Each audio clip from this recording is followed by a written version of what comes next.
ਵਾਹਿਗੁਰੂ ਸਾਹਿਬ JIO. ਇੱਕ ਓੰਕਾਰ ਸਤਿਗੁਰ ਪ੍ਰਸਾਦ। ਸ੍ਰੀ ਰਾਗ ਕੀ ਵਾਰ ਮਹੱਲਾ ਚੌਥਾ। ਸਲੋਕਾਂ ਨਾਲ। ਸਲੋਕ ਮਹੱਲਾ ਤੀਜਾ। ਰਾਗਾਂ ਵਿੱਚ ਸ੍ਰੀ ਰਾਗ ਹੈ, ਜੇ ਸੱਚ ਧਰੇ ਪਿਆਰ। ਸਦਾ ਹਰ ਸੱਚ ਮਨ ਵਸੈ, ਨਿਹਚਲ ਮਤ ਅਪਾਰ। ਰਾਗਾਂ ਵਿੱਚ ਸ੍ਰੀ ਰਾਗ ਹੈ, ਜੇ ਸੱਚ ਧਰੇ ਪਿਆਰ। ਸਦਾ ਹਰ ਸੱਚ ਮਨ ਵਸੈ, ਨਿਹਚਲ ਮਤ ਅਪਾਰ। ਰਤਨ ਅਮੋਲਕ ਪਾਇਆ, ਗੁਰ ਕਾ ਸ਼ਬਦ ਵਿਚਾਰ। ਜਿਹਵਾ ਸੱਚੀ ਮਨ ਸੱਚਾ, ਸੱਚਾ ਸਰੀਰ ਆਕਾਰ। ਨਾਨਕ ਸੱਚੈ ਸਤਿਗੁਰ ਸੇਵੀਐ, ਸਦਾ ਸੱਚ ਵਾਪਾਰ। ਨਾਨਕ ਸੱਚੈ ਸਤਿਗੁਰ ਸੇਵੀਐ, ਸਦਾ ਸੱਚ ਵਾਪਾਰ। ਰਾਗਾਂ ਵਿੱਚ ਸ੍ਰੀ ਰਾਗ ਹੈ, ਜੇ ਸੱਚ ਧਰੇ ਪਿਆਰ। ਵਾਹਿਗੁਰੂ ਜੀ ਕਾ ਖਾਲਸਾ, ਵਾਹਿਗੁਰੂ ਜੀ ਕੀ ਫਤਿਹ। ਪਰਮ ਸਨਮਾਨਯੋਗ ਸਤਿਗੁਰੂ ਮਹਾਰਾਜ ਦੀ ਸਾਜੀ ਨਵਾਜੀ ਹੋਈ ਗੁਰੂ ਖਾਲਸਾ ਸਤ ਸੰਗਤ ਜੀਓ। ਸਤਿਗੁਰੂ ਨੇ ਅਪਾਰ ਬਖਸ਼ਿਸ਼ ਕੀਤੀ, ਸਾਡੇ ਕਲਯੁਗੀ ਜੀਵਾਂ ਦੇ ਉਦਾਰ ਵਾਸਤੇ ਜਿੱਥੇ ਆਪ ਪਾਵਨ 10 ਗੁਰੂ ਸਰੂਪ ਧਾਰਨ ਕੀਤੇ, ਉੱਥੇ ਹਮੇਸ਼ਾ ਲਈ ਸਰਬੱਤ ਜੀਵਾਂ ਦੇ ਕਲਿਆਣ ਵਾਸਤੇ ਪਾਵਨ ਅੰਮ੍ਰਿਤ ਰੂਪ ਇਲਾਹੀ ਬਾਣੀ ਉਚਾਰਨ ਕੀਤੀ। ਜਿਸ ਪਾਵਨ ਅੰਮ੍ਰਿਤ ਰੂਪ ਬਾਣੀ ਦੀ ਲੜੀਵਾਰ ਕਥਾ ਆਪ ਸੰਗਤਾਂ ਸਰਵਣ ਕਰ ਰਹੇ ਹੋ। ਪਿੱਛੇ ਸ੍ਰੀ ਰਾਗ ਦੇ ਸ਼ਬਦ ਸੰਪੂਰਨ ਹੋਏ ਹਨ ਅਤੇ ਸ੍ਰੀ ਰਾਗ ਦੀ ਵਾਰ ਅੱਗੇ ਆਰੰਭ ਹੋ ਰਹੀ ਹੈ। ਆਰੰਭ ਦੇ ਵਿੱਚ ਧੰਨ ਗੁਰੂ ਅਰਜਨ ਦੇਵ ਮਹਾਰਾਜ ਸੱਚੇ ਪਾਤਸ਼ਾਹ ਨੇ ਮੰਗਲਾਚਰਨ ਲਿਖਿਆ ਹੈ। ਇੱਕ ਓੰਕਾਰ ਸਤਿਗੁਰ ਪ੍ਰਸਾਦ।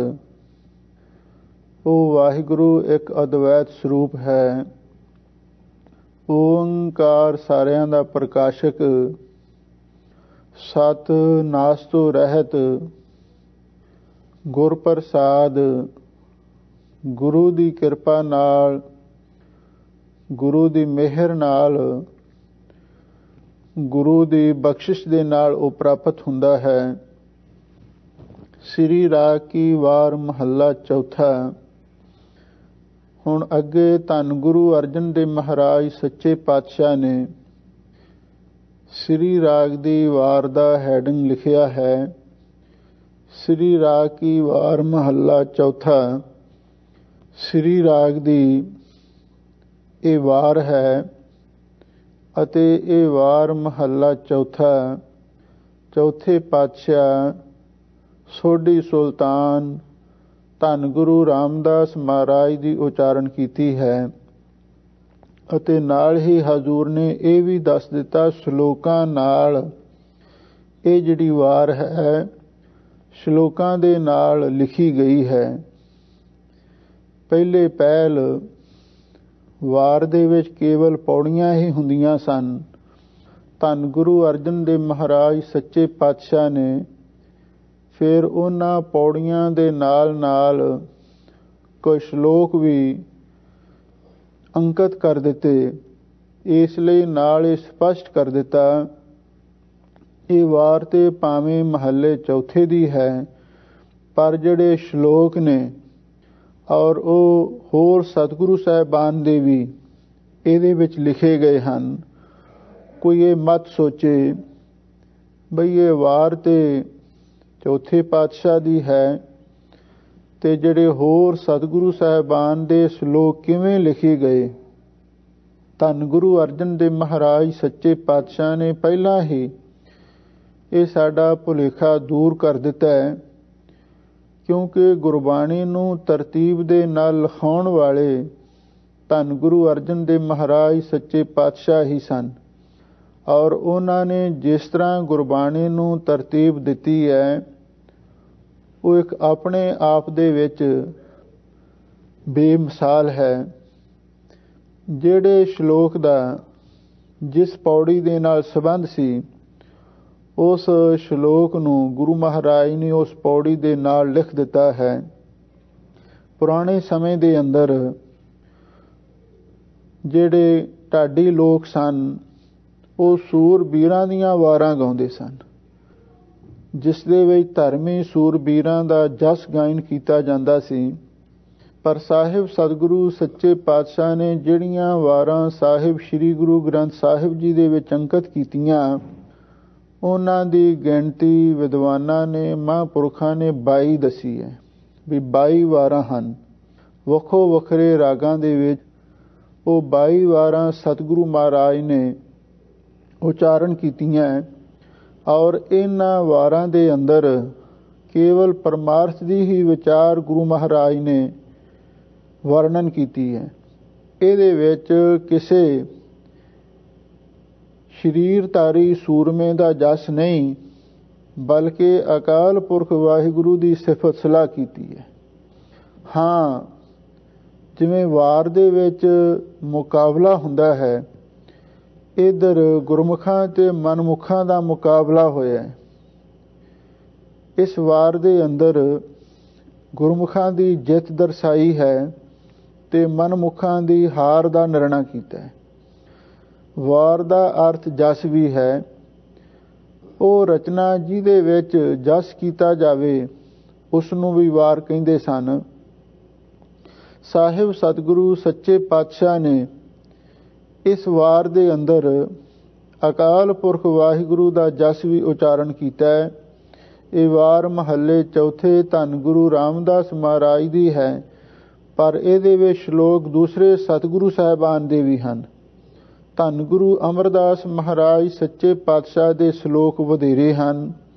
ਪੌੜੀਆਂ ਤਕਰੀਬਨ ਸਾਰੀਆਂ ਦੀਆਂ ਸਾਰੀਆਂ ਚੌਥੇ ਪਾਤਸ਼ਾਹ ਦੀਆਂ ਹਨ ਔਰ ਇਸ ਨੂੰ ਤਰਤੀਬ ਦੇਣ ਵਾਲੇ ਬਾਣੀ ਕੇ ਬੋਹਿਤ ਧੰਨ ਗੁਰੂ ਅਰਜਨ ਦੇਵ ਮਹਾਰਾਜ ਸੱਚੇ ਪਾਤਸ਼ਾਹ ਹਨ।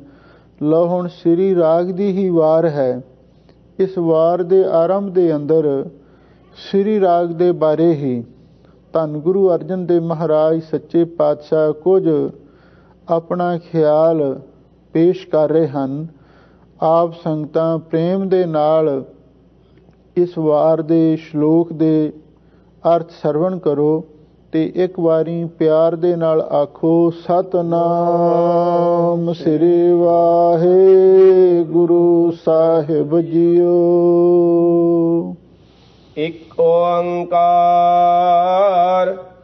ਸਤਿਗੁਰ ਪ੍ਰਸਾਦ। ਸ੍ਰੀ ਰਾਗ ਕੀ ਵਾਰ ਮਹੱਲਾ ਚੌਥਾ। ਸ਼ਲੋਕਾਂ ਨਾਲ। ਸ਼ਲੋਕ ਮਹੱਲਾ ਤੀਜਾ। ਰਾਗਾਂ ਵਿੱਚ ਸ੍ਰੀ ਰਾਗ ਹੈ, ਜੇ ਸੱਚ ਧਰੇ ਪਿਆਰ। ਧੰਨ ਗੁਰੂ ਅਮਰਦਾਸ ਮਹਾਰਾਜ ਸੱਚੇ ਪਾਤਸ਼ਾਹ ਪਹਿਲੇ ਸ਼ਲੋਕ ਦੇ ਅੰਦਰ ਜੋ ਕੁਝ ਉਸ ਦੇ ਵਿੱਚ ਵਿਚਾਰ ਅੰਕਿਤ ਹੈ, ਉਸ ਤੋਂ ਪਤਾ ਲੱਗਦਾ ਹੈ ਸਤਿਗੁਰੂ ਦੇ ਚਰਨਾਂ ਦੇ ਵਿੱਚ ਗੁਰਸਿੱਖਾਂ ਨੇ ਸਵਾਲ ਕੀਤਾ, ਸੱਚੇ ਪਾਤਸ਼ਾਹ ਸ੍ਰੀ ਰਾਗ ਇੱਕ ਸ਼੍ਰੋਮਣੀ ਰਾਗ ਹੈ, ਜਿਸ ਨੂੰ ਆਪ ਜੀ ਨੇ ਪਹਿਲਾ ਸਥਾਨ ਪ੍ਰਦਾਨ ਕੀਤਾ ਹੈ। ਜਦੋਂ ਵੀ ਤਰਤੀਬ ਦੇ ਨਾਲ ਰਾਗਾਂ ਦੇ ਵਿੱਚ ਬਾਣੀ ਉਚਾਰਨ ਕੀਤੀ, ਪਹਿਲਾ ਨੰਬਰ ਸ੍ਰੀ ਰਾਗ ਦਾ ਹੀ ਆਉਂਦਾ ਹੈ। ਕਿ ਮਹਾਰਾਜ ਸ੍ਰੀ ਰਾਗ ਆਪਣੇ ਆਪ ਦੇ ਵਿੱਚ ਹੀ ਕੋਈ ਸ਼੍ਰੋਮਣੀ ਜਾਂ ਸਰਵੋਤਮ ਰਾਗ ਮੰਨਿਆ ਜਾਂਦਾ ਹੈ, ਜਾਂ ਇਹਦਾ ਕੋਈ ਕਾਰਨ ਹੋਰ ਵੀ ਹੈ, ਜਾਂ ਦੂਸਰਾ ਭਾਵ ਇਹ ਵੀ ਹੈ, ਕਿਸੇ ਰਾਗੀ ਸਿੰਘ ਨੇ ਸ੍ਰੀ ਰਾਗ ਗਾਵੇ, ਪਰ ਉਹਨੇ ਰਾਗ ਦੀ ਕਲਾ ਦਾ ਹੀ ਪ੍ਰਦਰਸ਼ਨ ਕੀਤਾ ਤੇ ਸਾਰੀ ਸੰਗਤ ਆਸ਼ਾਸ਼ ਕਰ ਉੱਠੀ। ਧੰਨ ਗੁਰੂ ਅਮਰਦਾਸ ਮਹਾਰਾਜ ਸੱਚੇ ਪਾਤਸ਼ਾਹ ਨੇ ਉਸ ਵੇਲੇ ਇਹ ਪਵਿੱਤਰ ਸ਼ਲੋਕ ਉਚਾਰਨ ਕੀਤਾ, ਰਾਗਾਂ ਵਿੱਚ ਸ੍ਰੀ ਰਾਗ ਹੈ, ਜੇ ਸੱਚ ਧਰੇ ਪਿਆਰ। ਹਾਜ਼ੂਰ ਕਹਿੰਦੇ ਰਾਗਾਂ ਦੇ ਵਿੱਚੋਂ ਸ੍ਰੀ ਰਾਗ ਇੱਕ ਸ਼੍ਰੋਮਣੀ ਰਾਗ ਹੈ, ਪਰ ਇਹ ਗਾਵਿਆ ਤੇ ਸੁਣਿਆ ਸਫਲ ਤਾਂ ਹੈ ਜੇ ਸੱਚ ਧਰੇ ਪਿਆਰ। ਜੇ ਸੱਚ ਸਰੂਪ ਵਾਹਿਗੁਰੂ ਦੇ ਨਾਲ ਕੋਈ ਪਿਆਰ ਧਾਰਨ ਕਰ ਲਵੇ। ਇਹਦਾ ਮਤਲਬ ਇਹ ਹੈ, ਰਾਗ ਦੀ ਸਫਲਤਾ ਸ਼ਬਦ ਦੇ ਨਾਲ ਹੈ। ਜੇ ਇਕੱਲੇ ਰਾਗਾਂ ਨੂੰ ਗਾਵਿਆ ਜਾਵੇ ਤਾਂ ਇਹਨਾਂ ਦੀ ਕੋਈ ਖਾਸ ਅਹਿਮੀਅਤ ਨਹੀਂ ਬਣ ਸਕਦੀ। ਹਾਂ, ਜਦੋਂ ਇਹਨਾਂ ਰਾਗਾਂ ਦੇ ਵਿੱਚ ਸਤਿਗੁਰੂ ਦੀ ਬਾਣੀ, ਅਕਾਲ ਪੁਰਖ ਵਾਹਿਗੁਰੂ ਦੀ ਸਿਫਤ ਸਲਾਹ ਕੀਤੀ ਜਾਵੇ, ਜੇ ਸੱਚ ਧਰੇ ਪਿਆਰ, ਜਿਸ ਦੁਆਰਾ ਸੱਚ ਦੇ ਨਾਲ ਪਿਆਰ ਜੁੜ ਜਾਵੇ, ਫਿਰ ਇਹਨਾਂ ਰਾਗਾਂ ਨੂੰ ਗਾਵਿਆ ਸਫਲ ਹੋ ਸਕਦਾ ਹੈ। ਧੰਨ ਸੋ ਰਾਗ ਸੁਰੰਗੜੇ ਆਲਾਪਤ ਸਭ ਤਿਖ ਜਾਏ। ਤੇ ਜਿਹੜੇ ਰਾਗ ਗੁਰਬਾਣੀ ਤੋਂ ਸਖਣੇ ਹਨ, ਵਾਹਿਗੁਰੂ ਦੇ ਪਿਆਰ ਤੋਂ ਵਾਂਝੇ ਨੇ, ਉਹਨਾਂ ਦੀ ਕੋਈ ਖਾਸ ਮਹਾਨਤਾ ਨਹੀਂ ਹੈ। ਇਸੇ ਲਈ ਹਾਜ਼ੂਰ ਕਹਿੰਦੇ ਰਾਗਾਂ ਵਿੱਚ ਸ਼੍ਰੀ ਰਾਗ ਭਾਵੇਂ ਸ਼੍ਰੋਮਣੀ ਰਾਗ ਮੰਨਿਆ ਗਿਆ ਹੈ, ਪਰ ਇਹ ਗਾਵਿਆ ਤੇ ਸੁਣਿਆ ਸਫਲ ਤਾਂ ਹੈ ਜੇ ਸੱਚ ਧਰੇ ਪਿਆਰ, ਵੀ ਜੇ ਸੱਚ ਨਾਲ ਪਿਆਰ ਧਾਰਨ ਕੀਤਾ ਜਾਵੇ। ਸਦਾ ਹਰ ਸੱਚ ਮਨ ਵਸੈ, ਨਿਹਚਲ ਮਤ ਅਪਾਰ। ਸਾਹਿਬ ਸਤਿਗੁਰੂ ਸੱਚੇ ਪਾਤਸ਼ਾਹ ਫਰਮਾਉਂਦੇ ਨੇ, ਇਸ ਦੇ ਨਾਲ ਹੀ ਸ਼੍ਰੀ ਰਾਗ ਗਾਵਿਆ ਤਾਂ ਸਫਲ ਹੈ, ਸਦਾ ਹਰ ਸੱਚ ਮਨ ਵਸੈ। ਜੇ ਇਸ ਰਾਹੀਂ ਹਮੇਸ਼ਾ ਲਈ ਅਕਾਲ ਪੁਰਖ ਵਾਹਿਗੁਰੂ ਦਾ ਸੱਚਾ ਨਾਮ ਸਾਡੇ ਮਨ ਦੇ ਵਿੱਚ ਵਸ ਜਾਵੇ, ਤੇ ਨਾਲ ਹੀ ਨਿਹਚਲ ਮਤ ਅਪਾਰ, ਉਸ ਅਪਾਰ ਪ੍ਰਭੂ ਦੇ ਸਿਮਰਨ ਵਾਲੀ ਮਤ, ਸਾ ਮਤ ਦਿਹੁ ਦਇਆਲ ਪ੍ਰਭ ਜੇ ਤੁਮ ਹੈ ਆਰਾਧਾ, ਉਹ ਜਿਹੜੀ ਸਿਮਰਨ ਵਾਲੀ ਮਤ ਹੈ, ਉਹ ਹਮੇਸ਼ਾ ਲਈ ਅਚਲ ਹੋ ਜਾਵੇ। ਰਤਨ ਅਮੋਲਕ ਪਾਇਆ, ਗੁਰ ਕਾ ਸ਼ਬਦ ਵਿਚਾਰ।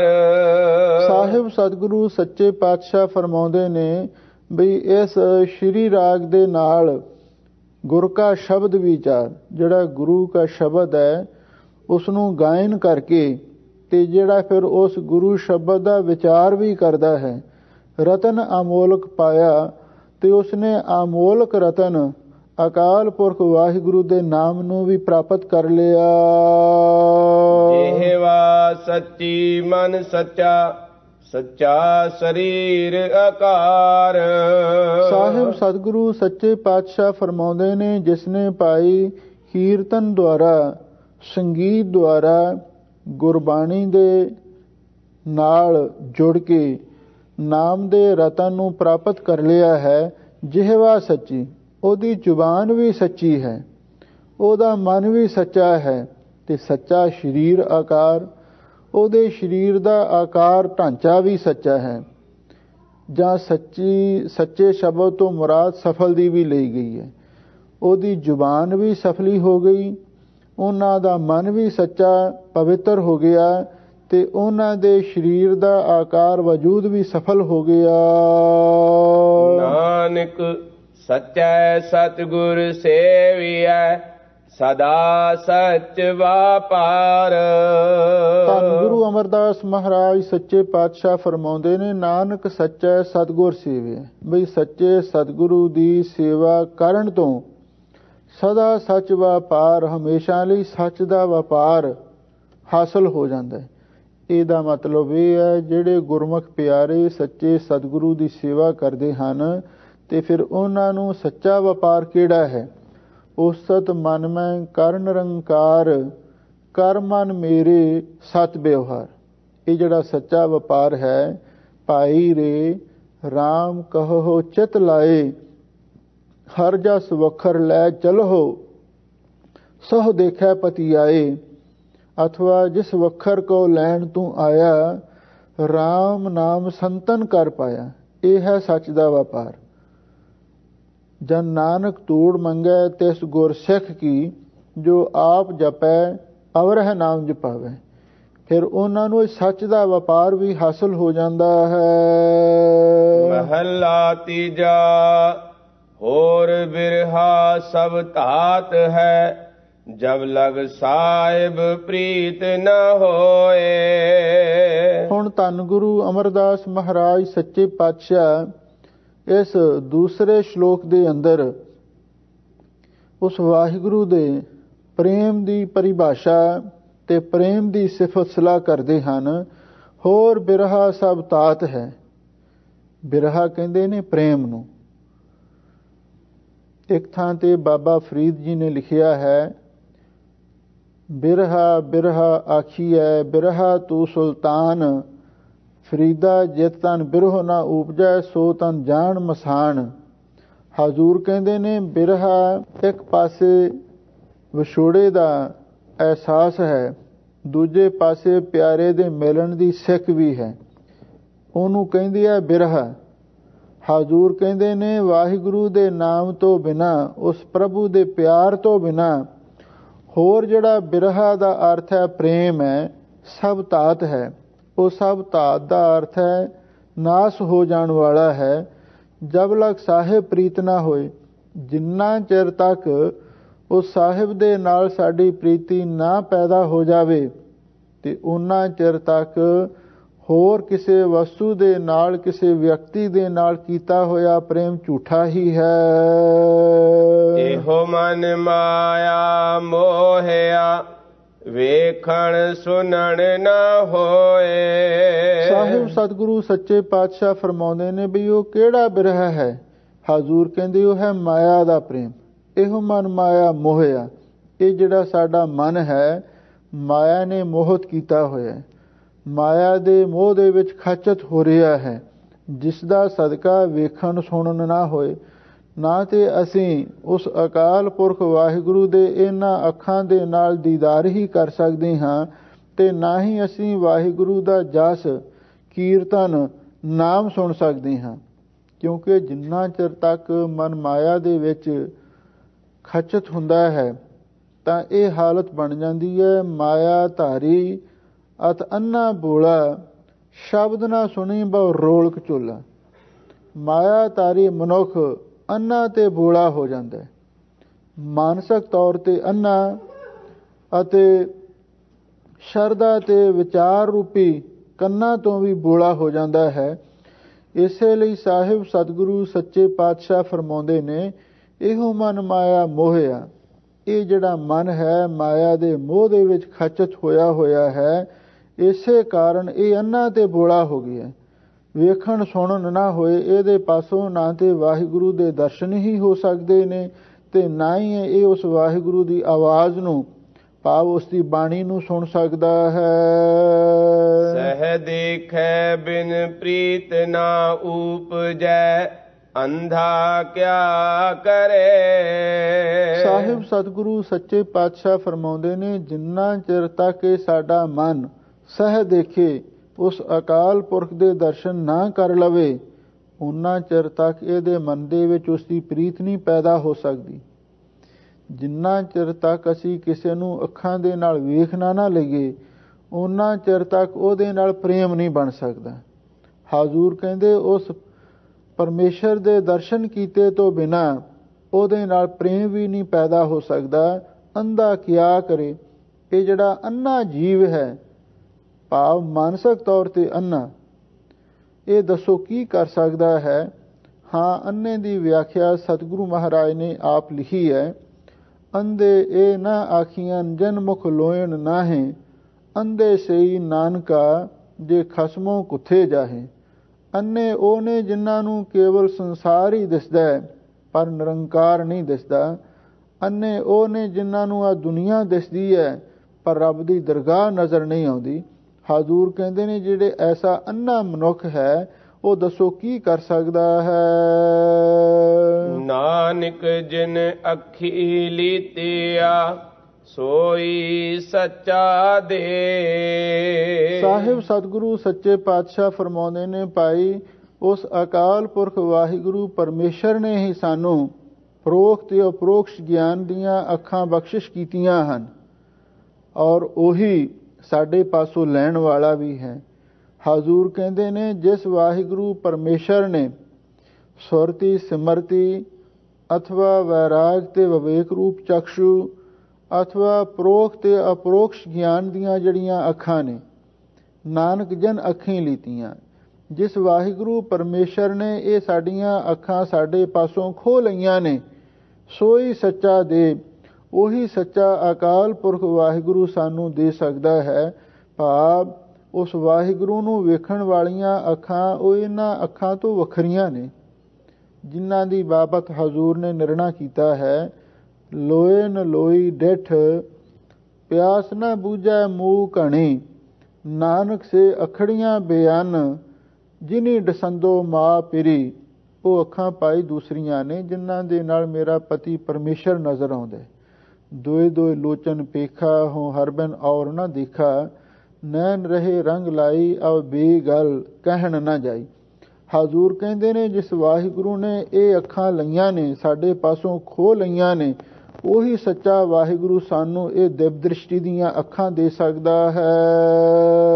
ਪੌੜੀ ਹਰ ਇੱਕੋ ਕਰਤਾ ਇੱਕ, ਇੱਕੋ ਦੀਵਾਨ ਹਰ। ਹੁਣ ਪੌੜੀ ਵਿੱਚ ਧੰਨ ਗੁਰੂ ਰਾਮਦਾਸ ਮਹਾਰਾਜ ਸੱਚੇ ਪਾਤਸ਼ਾਹ ਉਸ ਅਕਾਲ ਪੁਰਖ ਵਾਹਿਗੁਰੂ ਦੀ ਸਿਫਤ ਸਲਾਹ ਕਰਦੇ ਹਨ। ਹਰ ਇੱਕੋ ਕਰਤਾ ਇੱਕ। ਹਾਜ਼ੂਰ ਕਹਿੰਦੇ ਨੇ, ਉਹ ਅਕਾਲ ਪੁਰਖ ਵਾਹਿਗੁਰੂ ਇੱਕੋ ਹੀ ਕਰਤਾ ਪੁਰਖ ਪਿੱਛੇ ਸੀ ਤੇ ਇੱਕੋ ਹੀ ਕਰਤਾ ਪੁਰਖ ਹੁਣ ਹੈ, ਤੇ ਅੱਗੇ ਲਈ ਵੀ ਉਹੀ ਇੱਕੋ ਕਰਤਾ ਪੁਰਖ ਹੋਵੇਗਾ। ਇੱਕੋ ਦੀਵਾਨ ਹਰ, ਇੱਕੋ ਹੀ ਉਹ ਵਾਹਿਗੁਰੂ ਪਰਮੇਸ਼ਰ ਪਾਈ ਸਭ ਦਾ ਦੀਵਾਨ ਆਸਰਾ ਹੈ। ਹਰ ਇੱਕ ਸੈਦਾ ਹੈ ਅਮਰ, ਇੱਕੋ ਹਰ ਚਿਤ ਧਰ। ਸਾਹਿਬ ਸਤਿਗੁਰੂ ਸੱਚੇ ਪਾਤਸ਼ਾਹ ਫਰਮਾਉਂਦੇ ਨੇ, ਭਾਈ ਇੱਕ ਅਕਾਲ ਪੁਰਖ ਵਾਹਿਗੁਰੂ ਦਾ ਹੀ ਹੁਕਮ ਚੱਲ ਰਿਹਾ ਹੈ। ਇੱਕੋ ਹਰ ਚਿਤ ਧਰ, ਤੇ ਉਸ ਇੱਕੋ ਹੀ ਅਕਾਲ ਪੁਰਖ ਵਾਹਿਗੁਰੂ ਨੂੰ ਆਪਣੇ ਚਿੱਤ ਵਿੱਚ ਧਾਰਨ ਕਰਨਾ ਚਾਹੀਦਾ ਹੈ, ਆਪਣੇ ਚਿੱਤ ਵਿੱਚ ਉਸ ਨੂੰ ਟਿਕਾਉਣਾ ਚਾਹੀਦਾ ਹੈ। ਹਰ ਤਿਸ ਬਿਨ ਕੋਈ ਨਾਹੀ, ਡਰ ਭ੍ਰਮ ਭਉ ਦੂਰ ਕਰ।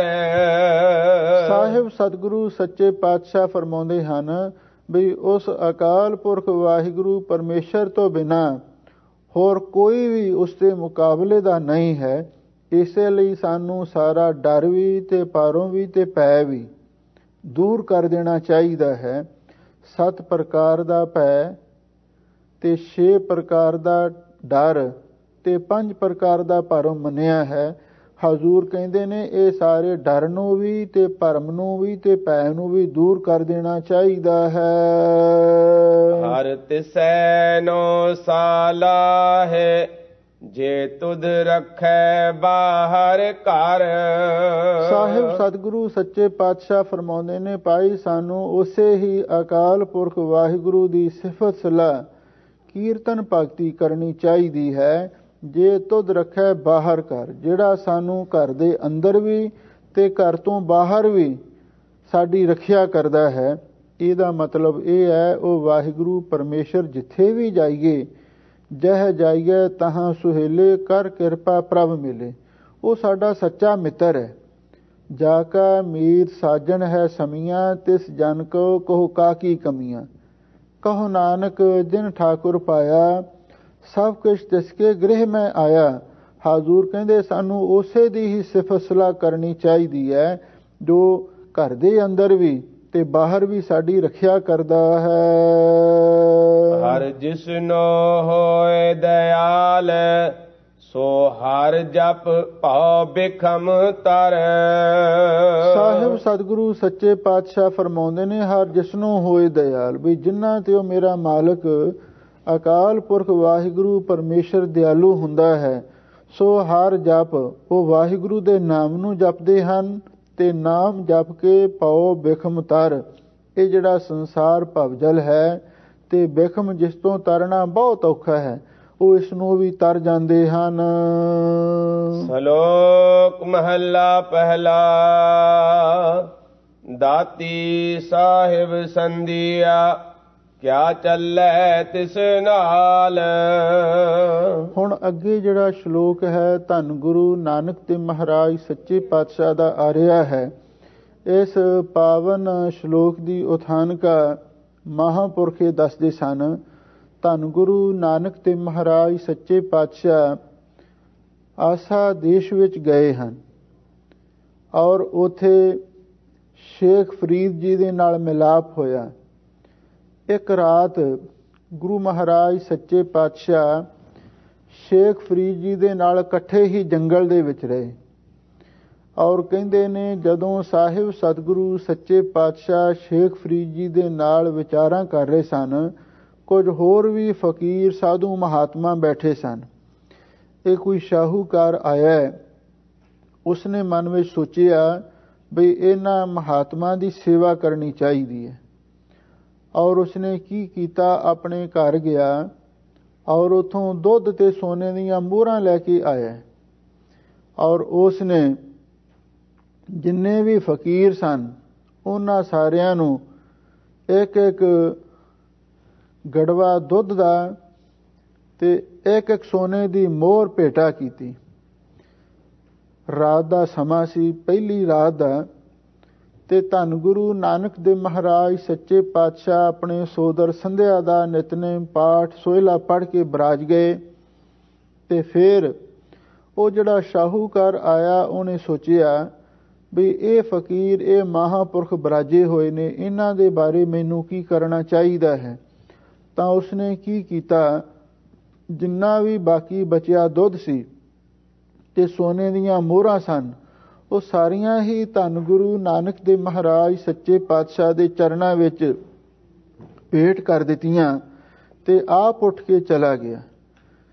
ਜਦੋਂ ਸਵੇਰੇ ਹੋਰ ਵੀ ਸਾਧੂ ਸਾਰੇ ਆਰਾਮ ਕਰਕੇ ਉੱਠੇ ਤੇ ਉਸ ਵੇਲੇ ਸ਼ੇਖ ਫਰੀਦ ਨੇ ਗੁਰੂ ਮਹਾਰਾਜ ਸੱਚੇ ਪਾਤਸ਼ਾਹ ਤੇ ਵਿਅੰਗ ਕੱਸਿਆ। ਉਸਨੇ ਆਖਿਆ, ਪਹਿਲੇ ਪਹਿਰੇ ਫੁੱਲੜਾ ਫਲ ਪੀ ਪੱਛਾ ਰਾਤ, ਜੋ ਜਾਗਨ ਲਹਨ ਸੇ ਸਾਈਂ ਕੰਨੋਂ ਦਾਤ।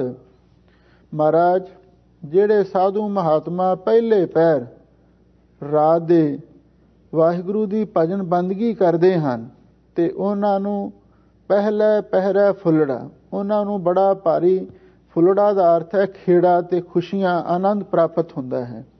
ਤੇ ਜਿਹੜੇ ਪਿਛਲੀ ਰਾਤ ਵੀ ਜਾਗਦੇ ਨੇ ਉਹਨਾਂ ਨੂੰ ਫਲ ਵੀ ਪ੍ਰਾਪਤ ਹੋ ਜਾਂਦਾ ਹੈ। ਜਿਹੜੇ ਜਾਗਦੇ ਨੇ ਉਹੀ ਸਾਈਂ ਤੋਂ ਦਾਤਾਂ ਪ੍ਰਾਪਤ ਕਰਦੇ ਨੇ। ਉਹਦਾ ਮਤਲਬ ਇਹ ਸੀ ਵੀ ਗੁਰੂ ਮਹਾਰਾਜ ਸੱਚੇ ਪਾਤਸ਼ਾਹ ਬਰਾਜ ਗਏ ਸਨ, ਪਰ ਇਹਨੂੰ ਕੀ ਪਤਾ ਸੀ ਵੀ ਜਿਹੜੇ ਪੂਰਨ ਸਤਿਗੁਰੂ ਨੇ, ਸਤਿਗੁਰ ਜਾਗਦਾ ਹੈ ਦਿਓ, ਸਤਿਗੁਰੂ ਤਾਂ ਹਮੇਸ਼ਾ ਲਈ ਜਾਗਦੇ ਨੇ। ਇਹ ਤੇ ਇੱਕ ਮਰਜ਼ਾਦਾ ਬਣੀ ਹੋਈ ਹੈ, ਕੋਈ ਸਰੀਰ ਨੂੰ ਆਰਾਮ ਦੇਣਾ ਪੈਂਦਾ ਹੈ, ਪਰ ਮਨ ਕਰਕੇ ਤਾਂ ਮਹਾਂਪੁਰਖ ਹਮੇਸ਼ਾ ਲਈ ਜਾਗਦੇ ਰਹਿੰਦੇ ਨੇ। ਤੇ ਉਸ ਵੇਲੇ ਗੁਰੂ ਮਹਾਰਾਜ ਸੱਚੇ ਪਾਤਸ਼ਾਹ ਨੇ ਜਵਾਬ ਦੇ ਵਿੱਚ ਫਿਰ ਇਹ ਸ਼ਲੋਕ ਉਚਾਰਨ ਕੀਤਾ, ਦਾਤੀ ਸਾਹਿਬ ਸੰਧੀਆਂ ਕਿਆ ਚੱਲੈ ਤਿਸ ਨਾਲ। ਗੁਰੂ ਮਹਾਰਾਜ ਕਹਿਣ ਲੱਗੇ, ਸ਼ੇਖ ਜੀ ਇਹ ਸਭ ਦਾਤਾਂ ਉਸ ਵਾਹਿਗੁਰੂ ਪਰਮੇਸ਼ਰ ਦੀਆਂ ਹਨ, ਕਿਆ ਚੱਲੈ ਤਿਸ ਨਾਲ, ਉਸ ਵਾਹਿਗੁਰੂ ਪਰਮੇਸ਼ਰ ਦੇ ਨਾਲ ਕਿਸੇ ਦਾ ਕੀ ਕੋਈ ਜ਼ੋਰ ਚੱਲ ਸਕਦਾ ਹੈ। ਇਕ ਜਾਗੰਦੇ ਨਾ ਲਹਨ, ਇਕ ਨਾ ਸੁਤਿਆਂ ਦੇ ਉਠਾਲ। ਸਾਹਿਬ ਸਤਿਗੁਰੂ ਸੱਚੇ ਪਾਤਸ਼ਾਹ ਫਰਮਾਉਂਦੇ ਨੇ ਵੀ ਇੱਕ ਤਾਂ ਜਿਹੜੇ ਜਾਗਦੇ ਰਹਿੰਦੇ ਨੇ ਉਹ ਤਾਂ ਉਹਨਾਂ ਦਾਤਾਂ ਨੂੰ ਪ੍ਰਾਪਤ ਨਹੀਂ ਕਰ ਸਕਦੇ। ਹਾਂ, ਜਿਨ੍ਹਾਂ ਤੇ ਮੇਰਾ ਵਾਹਿਗੁਰੂ ਪ੍ਰਸੰਨ ਹੁੰਦਾ ਹੈ, ਇੱਕ ਨਾ ਸੁਤਿਆਂ ਦੇ ਉਠਾਲ, ਵੀ ਇੱਕ ਨਾ ਨੂੰ ਸੁਤਿਆਂ ਹੋਇਆਂ ਨੂੰ ਵੀ ਉਠਾ ਕੇ ਉਹ ਦਾਤਾਂ ਬਖਸ਼ਿਸ਼ ਕਰ ਦਿੰਦਾ ਹੈ। ਇਹਦਾ ਮਤਲਬ ਇਹ ਸੀ, ਸ਼ੇਖ ਫਰੀਦ ਨੇ ਇਹ ਗੁਰੂ ਮਹਾਰਾਜ ਤੇ ਸਵਾਲ ਕੀਤਾ, ਬਈ ਦੇਖੋ ਜੇ ਤੁਸੀਂ ਜਾਗਦੇ ਹੁੰਦੇ ਤੁਹਾਨੂੰ ਵੀ ਦੁੱਧ ਛਕਣ ਵਾਸਤੇ ਮਿਲ ਜਾਣਾ ਸੀ ਤੇ ਨਾਲ ਸੋਨੇ ਦੀ ਮੋਹਰ, ਪਰ ਤੁਸੀਂ ਬਰਾਜੇ ਹੋਏ ਸੀ, ਇਸ ਲਈ ਤੁਸੀਂ ਸ਼ਾਇਦ ਇਸ ਦਾਤ ਤੋਂ ਵਾਂਝੇ ਰਹਿ ਗਏ। ਪਰ ਉਸਨੂੰ ਇਹ ਨਹੀਂ ਸੀ ਪਤਾ ਬਾਕੀ ਬਚਿਆ ਸਾਰਾ ਦੁੱਧ ਵੀ ਤੇ ਮੋਹਰਾਂ ਵੀ ਗੁਰੂ ਮਹਾਰਾਜ ਦੇ ਪਾਸ ਹੀ ਉਹ ਭੇਟਾ ਹੋ ਚੁੱਕੀਆਂ ਸਨ। ਤੇ ਗੁਰੂ ਮਹਾਰਾਜ ਨੇ ਉਸ ਵੇਲੇ ਆਖਿਆ ਵੀ ਇਹ ਤੇ ਰੱਬ ਦੀ ਮਰਜ਼ੀ ਹੈ, ਦਾਤਾਂ ਉਸੀਆਂ ਨੇ, ਸਾਨੂੰ ਤਾਂ ਇੱਕ ਇੱਕ ਮੋਹਰ ਮਿਲੀ ਹੈ ਤੇ ਸਾਡੇ ਕੋਲੇ ਬੇਅੰਤ ਮੋਹਰਾਂ ਆ ਗਈਆਂ ਨੇ। ਪ੍ਰਤੱਖ ਤੌਰ ਤੇ ਵੀ ਵਾਹਿਗੁਰੂ ਪਰਮੇਸ਼ਰ ਦੀਆਂ ਦਾਤਾਂ ਜਿਸਨੂੰ ਉਹ ਦੇਣਾ ਚਾਹੇ ਉਸ ਨੂੰ ਦੇ ਦਿੰਦੇ। ਕਈ ਵਾਰੀ ਮਨੁੱਖ ਜਾਗਦਾ ਹੈ, ਰਾਤ ਨੂੰ ਜਾਗ ਕੇ ਕੰਮ ਵੀ ਕਰਦਾ ਹੈ, ਮਿਹਨਤ ਵੀ ਕਰਦਾ ਹੈ, ਪਰ ਫਿਰ ਵੀ ਮਿਹਨਤ ਦਾ ਪੂਰਾ ਫਲ ਪੱਲੇ ਨਹੀਂ ਪੈਂਦਾ। ਤੇ ਕਦੇ ਵਾਹਿਗੁਰੂ ਕਿਰਪਾ ਕਰਦਾ ਹੈ, ਜਦੋਂ ਮਿਹਰਾਂ ਦੇ ਘਰ ਆਉਂਦਾ ਸੁਤਿਆਂ ਨੂੰ ਵੀ ਉਠਾ ਕੇ ਦਿੰਦਾ। ਕੋਈ ਨਾ ਕੋਈ ਐਸਾ ਉਹਨਾਂ ਨੂੰ ਬਿਜ਼ਨਸ, ਕੋਈ ਨਾ ਕੋਈ ਐਸਾ ਕੰਮਕਾਰ ਉਹਨਾਂ ਨੂੰ ਬਖਸ਼ਿਸ਼ ਕਰ ਦਿੰਦਾ ਹੈ, ਉਹਦੇ ਵਿੱਚੋਂ ਬੇਅੰਤ ਲਾਭ ਉਹਨਾਂ ਨੂੰ ਹੋ ਜਾਂਦਾ।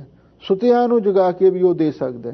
ਜੇ ਵਾਹਿਗੁਰੂ ਦੇ ਨਾਲ ਜੁੜੇ ਰਹੀਏ ਨਾ ਤੇ ਫਿਰ ਕਿਸੇ ਗੱਲ ਦਾ ਘਾਟਾ ਨਹੀਂ। ਕਹਿੰਦੇ ਨੇ ਜਦੋਂ ਰੱਬ ਖੁਸ਼ ਹੁੰਦਾ ਹੈ ਨਾ, ਫਿਰ ਤਾਂ ਛੱਤਾਂ ਪਾੜ ਕੇ ਵੀ ਉਹ ਸਾਨੂੰ ਦਾਤਾਂ ਬਖਸ਼ਿਸ਼ ਕਰ ਦਿੰਦੇ। ਇਸ ਲਈ ਸਾਨੂੰ ਉਹਦੇ ਨਾਲ ਜੁੜੇ ਰਹਿਣਾ ਚਾਹੀਦਾ ਹੈ।